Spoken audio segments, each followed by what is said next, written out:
It was a busy evening in a well-known restaurant. The golden chandeliers glowed, customers chatted softly, and waiters moved quickly from table to table.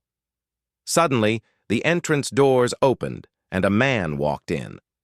He wore a tailored suit, polished leather shoes, and a diamond-studded watch.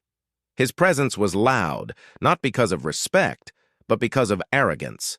He raised his chin, scanned the hall with disdain, and clapped his hands. "Waiter! Come here immediately," he barked. A humble waiter hurried toward him with a polite smile. "Good evening, sir." "Please, have a seat."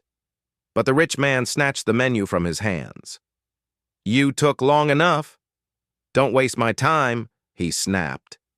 As the food was served, the insults began.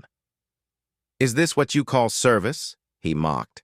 "Too slow, too careless. You have one job in life, to serve food, and even that you can't do right."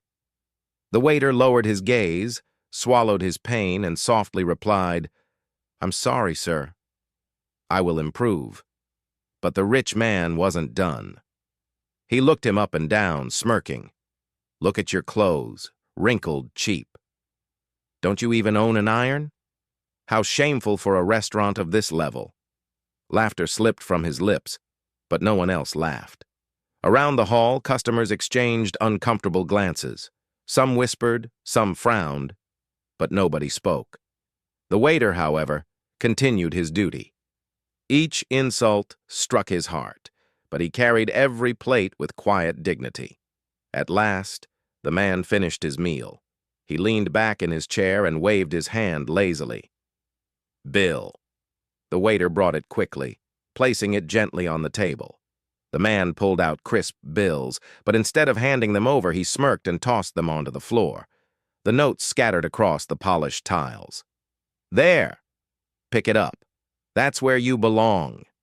You're just a servant, nothing more. Be grateful I even paid you." The restaurant froze. Silence filled the air. The waiter's face turned pale. His hands shook as he bent down to pick the money. His pride burned in shame, but before he could reach for it, a voice, strong and steady, broke the silence. "Stop." The restaurant owner stepped forward, a man in his 50s, calm but firm, with eyes that spoke authority. He had been watching everything. He walked straight to the arrogant customer and said, "This behavior ends now." The rich man leaned back, chuckling arrogantly. "And who are you to stop me?"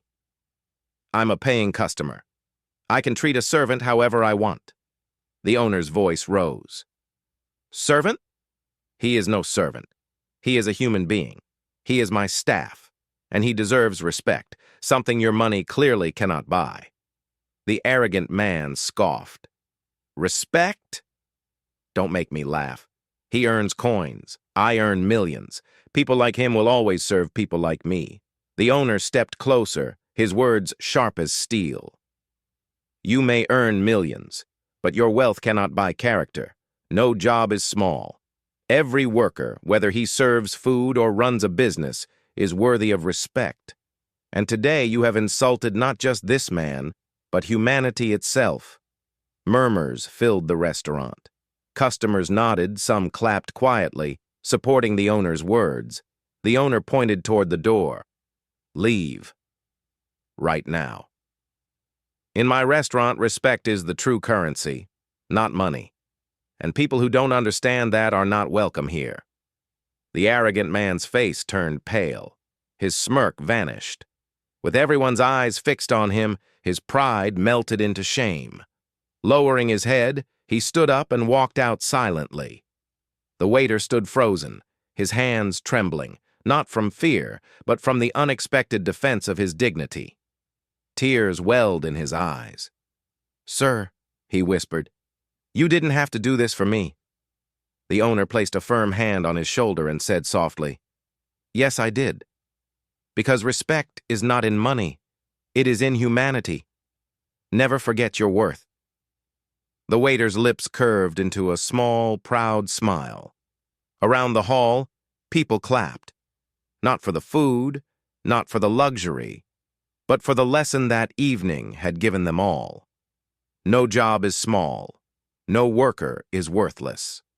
True wealth lies in treating others with respect,